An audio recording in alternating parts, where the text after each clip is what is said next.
नमस्कार. Prime time महाराष्ट्रामध्ये मी सुहास आपल्या सगळ्यांचं स्वागत करतो. सध्या बारामतीच्या पोटनिवडणुकीच्या मुद्द्यावरून खूप सारे विषय हे सध्या चर्चेला येत आहेत. अनेक मुद्दे आहेत. एक मुद्दा येतोय की ही निवडणूक बिनविरोध का झाली नाही. दुसरे मुद्दे येत आहेत की सुनेत्राताई पवारांच्या मागे किंवा त्यांना पाठिंबा देण्यासाठी शरद पवार गट हा प्रचारात उतरणार का. उद्धव ठाकरेंची शिवसेना सुनेत्राताई पवारांना पाठिंबा देणार का. त्याचबरोबर सध्या कालच जे शरद पवार यांनी दिल्लीमध्ये जी काही प्रेस कॉन्फरन्स घेतली त्याच्यामध्ये जी 2-3 महत्त्वाची वक्तव्य केली आहेत त्या वक्तव्यांवरनं सुद्धा खूप चर्चा रंगती आहे. आणि सगळ्यात महत्त्वाचा मुद्दा म्हणजे की काँग्रेसनी बारामती सारख्या मतदारसंघातून आपला उमेदवार का दिला. आणि आज आपण याच मुद्द्यावर याचं विश्लेषण करण्याचा प्रयत्न करणार आहोत की काँग्रेसनी म्हणजे आजपर्यंत जवळपास 40-45 वर्ष काँग्रेसनी कधीही बारामतीमधनं उमेदवार उभा केला नाही की जो आज काँग्रेसनं सुनेत्रा पवारांच्या विरोधामध्ये आपला उमेदवार दिलेला आहे. काय यामागची सगळी कारणं आहेत ही शोधण्याचा प्रयत्न आपण या व्हिडिओमधनं करणार आहोत. तुम्हाला तो आवडला तर लाईक करा, शेअर करा, चॅनल सबस्क्राईब करायला विसरू नका आणि तुमच्या कमेंट या कमेंट बॉक्समध्ये जरूर टाका. एक लक्षात घ्या, या सगळ्या विषयावर जेव्हा आपल्याला विश्लेषण करायचं आहे याची कारणं आपल्याला शोधायची आहेत की काँग्रेसने हा उमेदवार का दिला, ही बिनविरोध का होऊ दिली नाही, याचा विचार करताना आपल्याला थोडंसं मागे जावं लागणार आहे. मागे जाताना एक लक्षात घ्या की स्वातंत्र्यापासून देशाला स्वातंत्र्य मिळाल्यानंतर आज या देशावर काँग्रेसनी राज्य केलं. काँग्रेस हा एक सगळ्यात मोठा पक्ष राहिलेला आहे देशातला. आणि त्याचबरोबर काँग्रेसचं जे राजकारण आहे तेही आपल्याला समजून घेतलं पाहिजे. आजवर काँग्रेसनी अनेक राज्यांमधले जे छोटे छोटे स्थानिक पक्ष आहेत या स्थानिक पक्षांबरोबर युती करून आपलं राजकारण चालवलेलं आहे. त्याचबरोबर दलित घटक असेल, ओबीसी घटक असतील, धनगर समाज असेल, असा जो सगळा एक बहुजन वर्ग आहे हा बहुजन वर्ग काँग्रेस बरोबर आत्तापर्यंत जोडला गेलेला होता. जेव्हा की काँग्रेसचा एक आपण म्हणतो रायझिंग काळ सगळा जो काही या देशाने बघितलेला आहे त्यामध्ये एक बहुजन वर्गाला सोबत घेऊन काँग्रेसनं आपलं देशातलं नेतृत्व केलंय, देशामधलं राजकारण केलेलं आहे. पण जसा आपण म्हणतो ना की कुठल्याही चढत्या गोष्टीला ही उतरती कळा लागत असते. म्हणजे जेवढं आपण वरती जाणार आहोत तसं आपण खालीही येणार आहोत आणि हा नियम आहे, हा सृष्टीचा नियम आहे. तर त्याप्रमाणे जर आपण बघितलं तर जसं पंतप्रधान नरेंद्र मोदी यांचा उदय झाला त्याचबरोबर काँग्रेसची पिछेहाट व्हायला लागली.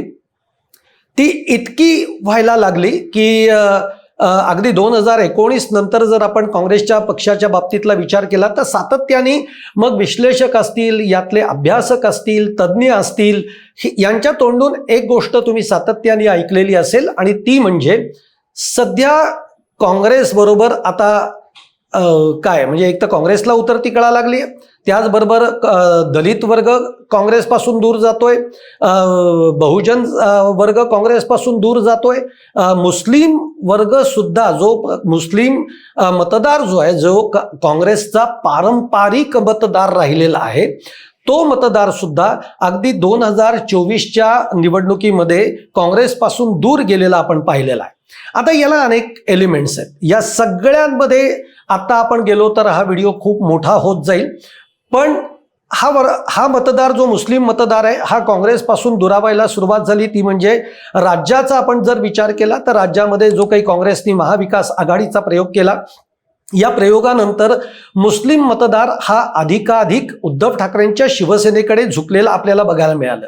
याला कारण असं आहे कारण उद्धव ठाकरेंनी जेव्हापासून भाजप बरोबर आपली फारकत घेतली त्यानंतर उद्धव ठाकरेंच्या शिवसेनेनी भाजप हा आपला 1 नंबरचा शत्रू आहे हेच ठसवायला सुरुवात केली. आणि एक लक्षात घ्या, मुस्लिम मतदार जो आहे जो भाजपचा शत्रू त्याच्या बाजूनी मुस्लिम मतदार झुकताना आपण कायम बघितलेला आहे. त्यामुळे काँग्रेसचा जो मतदार आहे हा बहुसंख्येने उद्धव ठाकरेंच्याकडे गेलेला आपल्याला बघायला मिळाला. आणि त्यानंतर म्हणजे आता गेल्या काही निवडणुकांमध्ये, मग लोकसभेची निवडणूक असू देत, विधानसभेच्या निवडणुका असू देत, आत्ता झालेल्या स्थानिक स्वराज्य संस्थांच्या निवडणुका असू देत, यामध्ये महाराष्ट्राचा जर आपण विचार केला तर काँग्रेसची पिछेहाटच झालेली आपल्याला बघायला मिळाली. मग यामध्ये महाराष्ट्र राज्यातलं काँग्रेसची नेतृत्व कोण आहे, कोण शिल्लक राहिलंय, यावर खूप उलटसुलट चर्चा झाली. या आधीचे जे प्रदेशाध्यक्ष होते त्यांच्या बाबतीमध्ये म्हणजे नाना पटोलेंच्या बाबतीमध्ये खूप चर्चा झाली. आणि आता काँग्रेसचं जे काही प्रदेशाध्यक्ष नेतृत्व म्हणून जे करतायत ते हर्षवर्धन सपकाळ करतायत. हर्षवर्धन सपकाळ हे फार कधी चर्चेमध्ये नसतात, म्हणजे ते असं काहीतरी विधान करतील आणि स्वतः चर्चेमध्ये येतील, अशा पद्धतीचं हर्षवर्धन सपकाळ यांचं व्यक्तिमत्व नाहीये. परंतु गेल्या काही दिवसांमध्ये हर्षवर्धन सपकाळ ज्या पद्धतीच्या भूमिका घेत आहेत, ज्या पद्धतीची रणनीती ते आखताना आपल्याला बघायला मिळत आहेत, जी की आत्ताच्या काळामध्ये काँग्रेसला काही अंशी का विना पण ती पूरक ठरतानाच आपल्याला जाणवत आहे. आता ह्या सगळ्यांमुळे आता काँग्रेसचं काय झालेलं आहे, तर आता काँग्रेसने आत्तापर्यंत, आपण आता फक्त महाराष्ट्रापुरता विचार करतोय म्हणून महाराष्ट्राबद्दल बोलूया, तर आतापर्यंत महाराष्ट्रातलं चित्र जे आहे ते काँग्रेसनी एक जो महाविकास आघाडीचा प्रयोग केला, या प्रयोगानंतर काँग्रेसला असं जाणवायला लागलेलं आहे की जे जे आपल्या बरोबर आहेत त्यांच्या भूमिका ज्या आहेत, मग उद्धव ठाकरेंची शिवसेना असेल किंवा राष्ट्रवादी शरद पवार गट असेल, हे जे दोन्ही पक्ष आहेत यांच्या भूमिका या द्विधा राहिलेल्या आहेत किंवा या डबल राहिलेल्या आहेत. म्हणजे ते काँग्रेस बरोबर आहेत, काँग्रेस सोबत आहेत, निवडणुका आल्या की ते काँग्रेस बरोबर असतात, पण काही मुद्द्यांवर जी काही एक ठाम भूमिका भाजप विरोधी घेतली गेली पाहिजे तशा पद्धतीने या दोन्ही पक्षांकडनं ती भूमिका घेतलेली दिसत नाही. आणि त्यामुळे झालंय असं की 2019 नंतरचा जर आपण विचार केला आणि ज्या पद्धतीने भाजप सध्या फोपावलेला आहे राज्यामध्ये, देशभरात तर तशाच पद्धतीने भाजप आता वाढतोय, पण राज्यामध्ये ज्या पद्धतीने तो फोफावतोय त्याचा जर विचार केला तर राज्यामध्ये विरोधी पक्षाची जी काही एक पोकळी निर्माण झाली आहे. आता विरोधी पक्ष कोण असं जर आपण ठामपणाने विचारलं तर आता कोणीच आपल्याला सांगता येत नाही. धडना तो उद्धव ठाकरेंची शिवसेना आपल्या डोळ्यासमोर येते, धडना शरद पवार गट येतो, धडना काँग्रेस येते, कारण काँग्रेस तशी खिळखिळी झाली आहे असं आपण बघतोय. आता ही जी विरोधी पक्षाची जी काही स्पेस आहे, जी पोकळी आहे, ती भरून काढण्याचा मानस हा काँग्रेसने ठेवलाय की काय, आता अशी आपल्याला जाणीव व्हायला लागलेली आहे. आता म्हणूनच की काँग्रेसने आता जो काही बारामतीमध्ये उमेदवार दिलेला आहे सुनेत्रा पवारांच्या विरोधामध्ये, हे एक प्रकारचं धाडस आहे काँग्रेसचं की बारामतीमध्ये, पवारांच्या बारामतीमध्ये काँग्रेसनं उमेदवार देणं ही एक मोठी बातमी आहे. पण मग हे काँग्रेसनं का केलंय, तर काँग्रेसनं यातनं हे दाखवण्याचा प्रयत्न सुरू केलेला आहे की आम्ही भाजपच्या तीव्र विरोधामध्ये आहोत. म्हणजे एक वेळ हे दोन पक्ष नसतील पण काँग्रेस हा भाजपचा तीव्र विरोध करतो, हे काँग्रेसला आता दाखवायचं आहे. आणि म्हणून काँग्रेसनं हे पहिलं पाऊल टाकलेलं आहे. आता एक लक्षात घ्या की गेल्या काही दिवसांपासून जसं मी म्हटलं की काँग्रेसला शिवसेना उद्धव ठाकरे आणि राष्ट्रवादींची शरद पवार गट यांच्या बाबतीमध्ये शंका आहे की खरंच, कारण एक लक्षात घ्या, शरद पवारांच्या राष्ट्रवादीबद्दल जी चर्चा सध्या सुरू आहे ती म्हणजे विलिनीकरणाची चर्चा सुरू आहे. विलिनीकरण झालं तर आज ऑलरेडी अजितदादांचा गट जो आहे तो सत्तेमध्ये आहे, त्यामुळे शरद पवार उद्या सत्तेमध्ये कशावरून जाणार नाहीत हा देखील एक काँग्रेसच्या मनामध्ये प्रश्न आहे. आताच्या राज्यसभेच्या उमेदवारीवरनं सुद्धा काँग्रेस फारसं अनुकूल नव्हतं पवारांच्या नावावर, पण अखेर त्यांना ते एकमत करावं लागलेलं आहे. त्यामुळे या दोघांच्या बद्दलही जी शंका आहे ते आपण बघितलेलं आहे. तर त्यामुळे काँग्रेसला आता महाराष्ट्रामध्ये हे एस्टॅब्लिश करायचं आहे की आम्ही भाजपाचे कट्टर विरोधक आहोत. या पुढच्या काळामध्ये एक तर पहिल्यापासून भाजपाचा विरोधक कोण राहिलेला आहे तर तो काँग्रेस राहिलेला आहे. तर त्यामुळे काँग्रेसला आता हे ठासून सांगायचं आहे की आम्ही भाजपच्या विरोधात आहोत, कट्टर विरोधक आहोत. आणि त्यामुळे काँग्रेसनं देखील जो उमेदवार दिलाय ना, त्याचा देखील जर आपण विचार केला, माझ्या मते आकाश मोरे हे त्यांचं नाव आहे. आकाश मोरे हे काँग्रेसचे अत्यंत कट्टर असे कार्यकर्ते राहिलेले आहेत, पदाधिकारी राहिलेले आहेत आणि तेच आता एक उमेदवाराचा चेहरा राहिलेला आहे. लक्षात घ्या, याच्यातनं काँग्रेसनी हे दाखवून देण्याचा प्रयत्न केलेला आहे की आम्हाला उमेदवार देण्यासाठी कुठल्याही बाहेरच्या पक्षातनं उमेदवार आयात करावा लागलेला नाही, तो आम्ही केलेला नाही. तो काँग्रेसचा सच्चा कार्यकर्ता आहे आणि जो की आम्ही तो उमेदवार दिलेला आहे. तुम्हाला आठवत असेल तर याच आकाश मोरेंनी सुप्रिया सुळेंच्या लोकसभेच्या वेळी प्रचारामध्ये धडाका उडून दिलेला होता आणि त्याचबरोबर अजितदादांच्या विरोधामध्ये जे पवारांचेच नातेवाईक उभे राहिलेले होते त्यांच्या विरोधामध्ये सुद्धा आकाश मोरे, त्यांच्या बाजूनी सुद्धा आकाश मोरे म्हणजे अजित पवारांच्या विरोधामध्ये आकाश मोरे यांनी जोरदार प्रचाराची धुरळा उडवून दिलेला होता. तेच आकाश मोरे आज सुनेत्रा पवारांच्या विरोधामध्ये उमेदवारी अर्ज त्यांनी दाखल केलेला आहे आणि त्यामुळे सगळ्यांचं लक्ष आणि सगळ्यांच्या तोंडी ती एकच चर्चा सुरू झालेली आहे की काँग्रेसनं बारामतीमधनं हा उमेदवार का दिलेला आहे.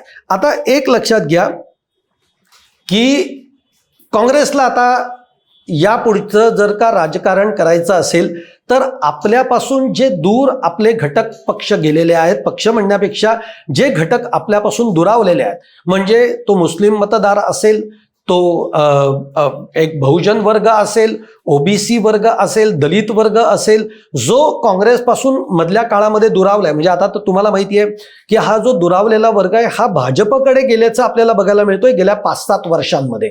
तर काँग्रेसला आता तो आपला मतदार आपल्यापाशी पुन्हा आणण्याचा प्रयत्न करायचा आहे आणि त्याच्यामध्ये जर का आपण उद्धव ठाकरेंची शिवसेना असेल किंवा शरद पवारांची राष्ट्रवादी असेल, यांच्या बरोबर जर का पहिल्यासारखं जर राजकारण जर आपण करत राहिलो तर हा वर्ग आपल्याकडे आकृष्ट करणं आपल्याला अवघड जाईल. याचं कारण असं आहे, एक लक्षात घ्या की आता सध्याची जी काही भूमिका आहे राष्ट्रवादी शरद पवारांची, कुठलाही म्हणजे अदानींचा मुद्दा असू देत, शरद पवार नरम पडतात, अदानींच्या बाजूने ते उभे राहताना बघायला मिळतात आणि असं अनेकदा किती वेळा तरी झालंय.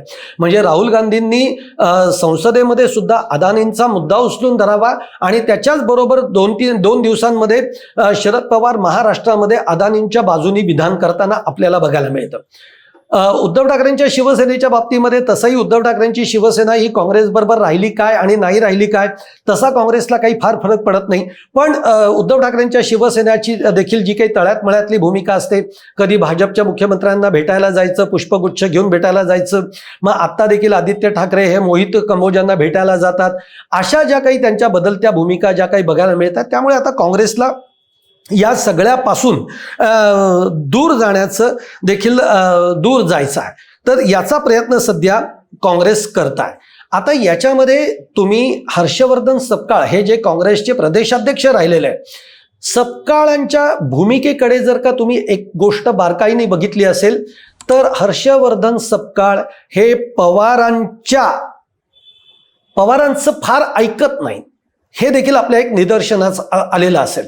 म्हणजे काय, एक लक्षात घ्या, या आधीचं काँग्रेसचं जे राजकारण राहिलेलं आहे ते म्हणजे एक तर मुळामध्ये शरद पवार जे आहेत ते काँग्रेसची विचारांचेच आहेत, ते काँग्रेसमध्येच होते, पण काही कारणांमुळे काही मुद्द्यांवर ते काँग्रेसमधून बाहेर पडले, तरी काँग्रेस बरोबरची त्यांची जी अलायन्स आहे ती कधीच तुटलेली नाही आहे. आणि काँग्रेसनी सुद्धा शरद पवारांचा शब्द हा आजवरच्या काँग्रेसच्या राजकारणामध्ये कधीही म्हणजे दुर्लक्षित केलेलं नाही आहे. म्हणजे किंबहुना असं म्हटलं जातं की महाराष्ट्रामध्ये शरद पवार म्हणजे काँग्रेसनी जरी कितीही ठरवलं की मग ती राज्यसभेची निवडणूक असू देत, लोकसभेची निवडणूक असू देत, विधानसभेची निवडणूक असू देत, एखादा उमेदवार शरद पवारांच्या मनामध्ये जर का असेल की जो काँग्रेसनी देऊ नये, हा उमेदवार काँग्रेसनं द्यावा, तर शरद पवारांचंच आत्तापर्यंत काँग्रेसच्या वरिष्ठ नेतृत्वाने ऐकल्याचं हे आपल्याला बघायला मिळालेलं असेल. आणि त्यामुळेच आत्तापर्यंत काँग्रेसनी शरद पवारांच्या मतांनाच किंमत दिलेली आहे. परंतु आता हर्षवर्धन सपकाळ यांची नेमणूक करून एक प्रकारे एक सुरुवात काँग्रेसने असं केली आहे की हर्षवर्धन सपकाळ हे काही फार शरद पवारांच्या ऐकण्यातले नाही आहेत आणि त्या पद्धतीने तो प्रत्यय आपल्याला या पुढच्या काळामध्ये आपल्याला येताना बघायला मिळतोय. आणि त्यामुळे काय झालेलं आहे की काँग्रेसनी शरद पवारांना कायम साथ दिली, पण जेव्हा जेव्हा वेळ येईल तेव्हा शरद पवारांनी मात्र काँग्रेसला कॉर्नर केल्याचंच आपल्याला बघायला मिळालंय. आणि त्यामुळे आता काँग्रेसला एक गोष्ट स्पष्ट करायची आहे, एक गोष्टीचा स्पष्ट मेसेज द्यायचा आहे की आता आम्हाला आमच्या पद्धतीनं चालायचं आहे.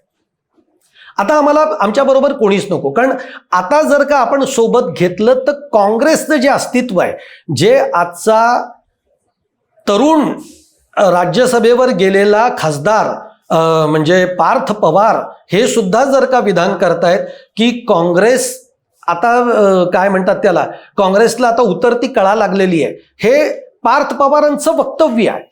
आणि असं जर का होत असेल, अर्थात पार्थ पवारांचं वक्तव्य हे काही फार सिरियसली घ्यायला नको, कारण त्यांच्याच आजोबांनी सांगितलेलं आहे की पार्थ पवार यांना ती परिपक्वता आहे का नाही आपल्याला माहिती नाही काँग्रेसबद्दल बोलण्याची. पण काँग्रेसनं हा जो उमेदवार दिलेला आहे यातनं काँग्रेसनं हे दाखवून दिलेलं आहे की आता आम्हाला शरद पवारांची सुद्धा गरज नाही आहे. हे लक्षात घ्या, हे राजकारण तुम्ही समजून घ्या. आणि शरद पवारांच्याही हे लक्षात आलेलं आहे की काँग्रेससाठी आता पुढच्या काळामध्ये आपण अडगळ होत चाललेलो आहे की काय.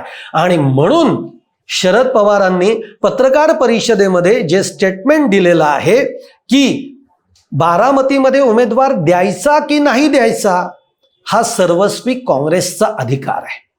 एक लक्षात घ्या, यापूर्वीचं जर का राजकारण असतं आणि शरद पवारांची जर का काँग्रेसवर जी काही कमांड होती ती जर असती तर आज शरद पवारांनी हा उमेदवार देऊ नका असे देखील स्पष्ट संकेत हे काँग्रेसला देऊ केले असते. पण सध्याचं बदलतं काँग्रेसचं धोरण, भूमिका जर लक्षात घेतली तर ती आता शरद पवारांनाही उमगायला लागलेली आहे. तर जसं मी म्हटलं की काँग्रेस आता स्वतःला एका वेगळ्या मोडमधनं पुढे ढकलण्याचा प्रयत्न करतोय. आत्ता जी काही उमेदवारी काँग्रेसनं बारामतीमध्ये दिलेली आहे, काँग्रेसला पाठिंबा कोणी दिलाय तुम्ही लक्षात घेतलंच. काँग्रेसने पाठिंबा कोणाचा घेतलाय तर तो वंचित बहुजन आघाडी, म्हणजेच वंचित बहुजन आघाडीने पाठिंबा दिलेला आहे. त्यानंतर महादेव जानकरांनी पाठिंबा दिलेला आहे. आता महादेव जानकर हे कुठल्या समाजातनं येतात तर धनगर समाजातनं येतात. जसं मी म्हटलं की काँग्रेस आता आपला जो सगळा बहुजन वर्ग आहे त्याला आपल्याकडे आकृष्ट करण्याचा प्रयत्न करतोय. मग दलित असतील, ओबीसी असतील, त्यांना पुन्हा साथ घालण्याचा प्रयत्न करतोय. आणि सगळ्यात महत्वाचं म्हणजे काँग्रेस आता हा प्रयत्न दाखवतोय की आम्ही एकमेव असे आहोत. इतर पक्षांच्या बाबतीमध्ये द्विधा भूमिका आपल्याला बघायला मिळते, पण काँग्रेस हा भाजपचा कट्टर विरोधक आहे हे दाखवण्याचा प्रयत्न आता ठामपणाने काँग्रेसनं सुरू केलाय. आगामी काळामध्ये महाराष्ट्रामध्ये काँग्रेसला जी विरोधकाची जी स्पेस आहे ती स्वतःकडे घ्यायची आहे आणि त्यामुळेच हे सगळे घटक त्यांची बांधणी पुन्हा एकदा काँग्रेसनं सुरू केली आहे. आणि म्हणूनच काँग्रेसनं सुनेत्रा पवारांच्या विरोधामध्ये उमेदवार दिला. याचं कारण असं आहे कारण तिथे भाजप आहे. सुनेत्रा पवार या महायुतीच्या उमेदवार आहेत आणि भाजप बरोबर जो आहे त्याच्या विरोधामध्ये आम्ही उमेदवार देणार, हे काँग्रेसची भूमिका आहे. आणि म्हणून आकाश मोरे यांना काँग्रेसनी बारामतीमधनं उमेदवारी ही देऊ केलेली आहे. हा त्यातला सगळ्यात महत्वाचा भाग आहे. आणि त्यातला अगदी पॉइंट म्हणून जर का विचार करायचा झालं तर या पुढच्या काळामध्ये काँग्रेसला आपल्या पद्धतीनं चालायचंय. आता त्यांना शरद पवार सुद्धा आपल्या बरोबर नको आहेत आणि उद्धव ठाकरे यांची शिवसेना सुद्धा आता आपल्या बरोबर नको आहे, हेच यातनं स्पष्ट होत आहे. तुम्हाला हा व्हिडिओ आवडला असेल तर लाईक करा, शेअर करा आणि आमचं चॅनल सबस्क्राईब करायला विसरू नका. तुमच्या देखील कमेंट या कमेंट बॉक्समध्ये जरूर टाका. धन्यवाद.